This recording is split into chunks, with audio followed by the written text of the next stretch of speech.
좋은 아침입니다. 오늘은 5월 14일 목요일입니다. 즐겁고 감사한 하루 되시기 바랍니다. 드디어 요셉이 온 이집트의 총리로 부름을 받게 됩니다. 요셉의 꿈 해석을 들은 바로는 요셉의 지혜에 탐복하면서 여러 가지 고백을 했습니다. 특히 오늘 본문에 나오는 38절, 39절을 보면요. 하나님의 영이 함께하는 사람을 이 사람 말고 어디에서 또 찾을 수 있겠느냐. 하나님이 너에게 이 모든 것을 알리셨는데 너처럼 명철하고 슬기로운 사람이 어디에 또 있겠느냐. 정말 최고의 칭찬이죠. 바로는 당시 세상의 최고 권세자였습니다. 이집트의 왕이라는 자리 자체가 정말 신과 같은 자리였던 거죠. 그의 말이면 세상에서 안 되는 일이 없었습니다. 그는 요셉에게 매료되었고 그의 뒤에 계신 하나님을 찬양하게 되었습니다. 그는 전적으로 요셉을 신뢰했고요. 애굽 온 땅의 총리로 발탁하였습니다. 바로는 온 이집트를 다스리는, 사실은 그 이집트라는 말 자체가 세상이라는 의미도 있어요. 워낙에 넓게 다스리고 있었기 때문에 온 세상을 다스리는 권세를 요셉에게 주었죠. 자, 이제 요셉이 이집트의 총리가 되는 모습을 함께 살펴보십시다. 37절입니다. 바로와 모든 신하들은 이 제안을 좋게 여겼다. 바로가 신하들에게 말하였다. 하나님의 영이 함께하는 사람을 이 사람 말고 어디에서 또 찾을 수 있겠느냐.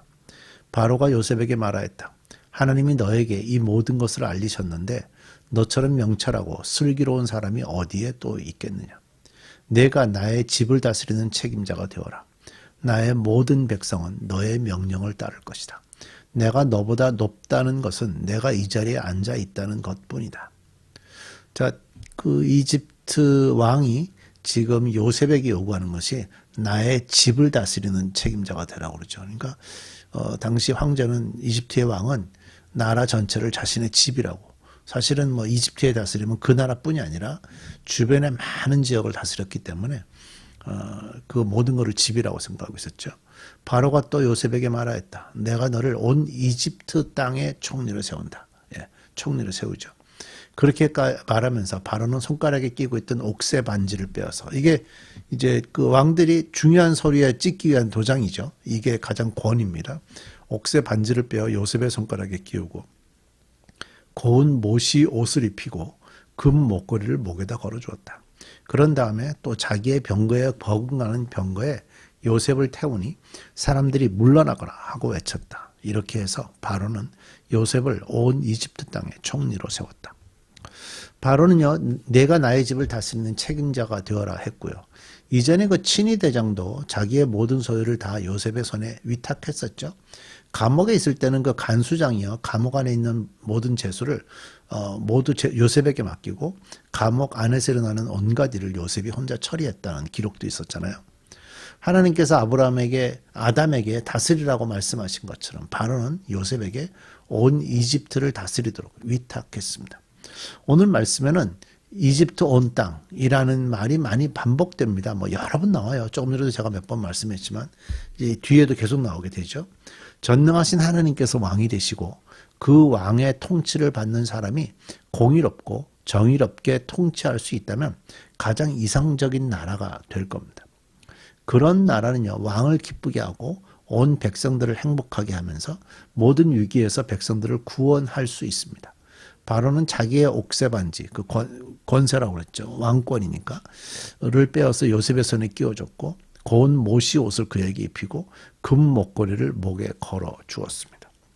또 요셉이 왕이 타는 수레와 버금가는 수레에 탔을 때 무리가 그의 앞에서 물러나거라 하고 소리 질렀습니다. 바로는 요셉에게 자기의 모든 권한을 위임하였고 요셉의 이름을 사브낫 바네아, 그러니까 하나님이 말씀하시고 그분이 살아계시다라고 지어주게 됩니다. 바로 뒤에 나와요. 그러니까 요셉의 존재 자체가 곧 하나님의 권위였죠. 이집트 온 땅이 하나님의 뜻대로 통치를 받는 나라가 되었습니다. 하나님의 말씀에 온전히 사로잡힌 사람이 그 자리에서 왕 같은 자성 역할을 한다면 그 세상은 하나님의 영광을 보고 그분의 다스림을 받음으로 복을 누리게 될 것입니다. 44절입니다. 바로가 요셉에게 말하였다. 나는 바로다. 이집트 온 땅에서 총리의 허락이 없이는 어느 누구도 손 하나 발 하나도 움직이지 못한다. 바로는 요셉에게 사브낫 바네아라는 이름을 지어주고 온의 제사장 보디베라의 딸 아스낫과 결혼을 시켰다. 요셉이 이집트 땅을 순찰하러 나섰다. 요셉이 이집트 왕 바로를 섬기기 시작할 때에 그의 나이는 30살이었다. 요셉은 바로 앞에서 물러나와서 이집트 온 땅을 두루 다니면서 살폈다. 요셉이 이제 정말 이집트의 저 모든 지역을 다 다스리고 있다 하는 걸 볼 수가 있죠. 이집트 온 땅이라고 계속 반복하고 있어요. 풍년을 이룬 7해 동안에 땅에서 생산된 것은 대단히 많았다. 요셉은 이집트 땅에서 7해 동안 이어간 풍년으로 생산된 모든 먹을거리를 거두어들여 여러 성읍에 저장해 두었다. 각 성읍 근처 밭에서 나는 곡식은 각각 그 성읍에 쌓아두었다. 요셉이 저장한 곡식의 양은 엄청나게 많아서 마치 바다의 모래와 같았다. 그 양이 셀 수 없을 만큼 많아져서 기록을 중단할 수밖에 없었다. 요셉과 온의 제사장 보디베라의 딸 아스낫 사이에서 두 아들이 태어난 것은 흉년이 들기 전이었다.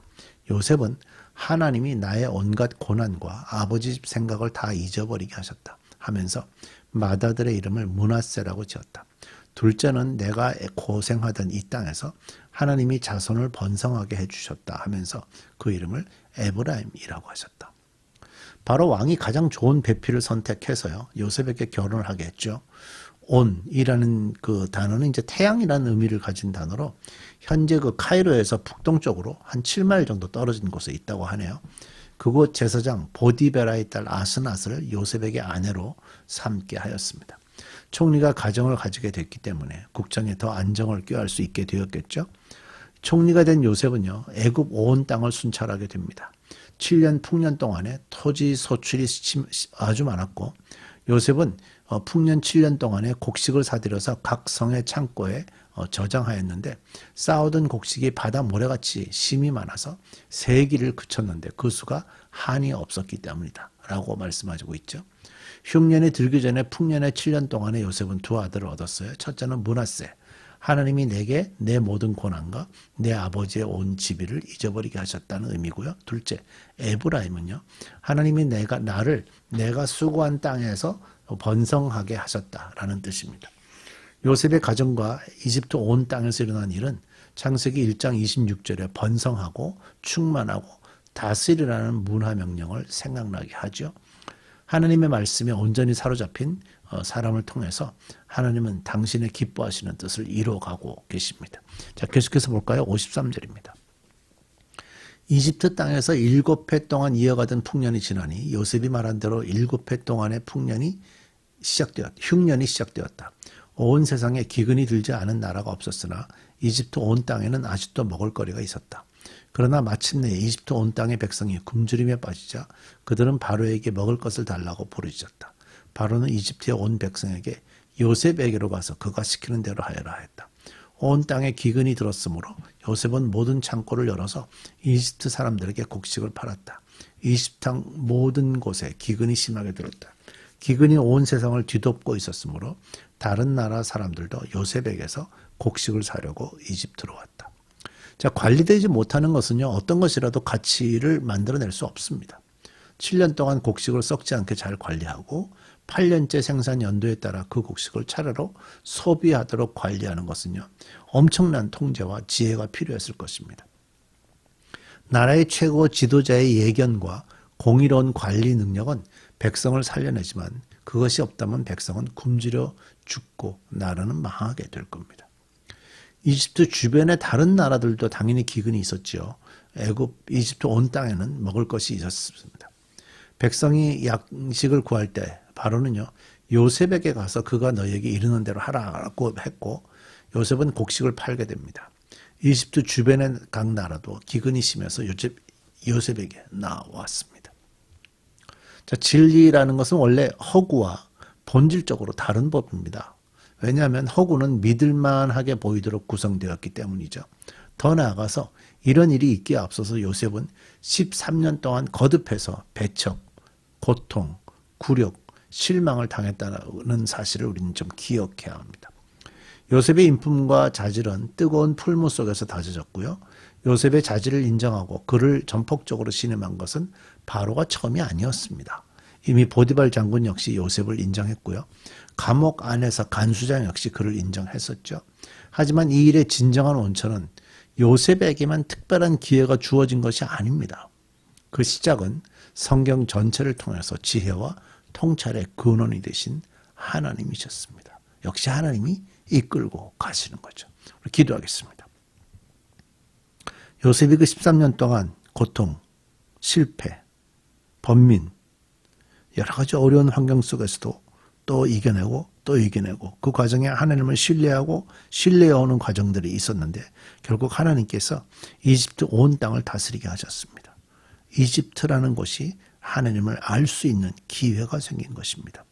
우리가 믿음 안에 있을 때 우리를 통해서 또 다른 생명이 하나님을 알 수 있게 되는 일을 기대하면서 믿음으로 살아가게 해 주옵소서. 예수님의 이름으로 기도드립니다. 아멘.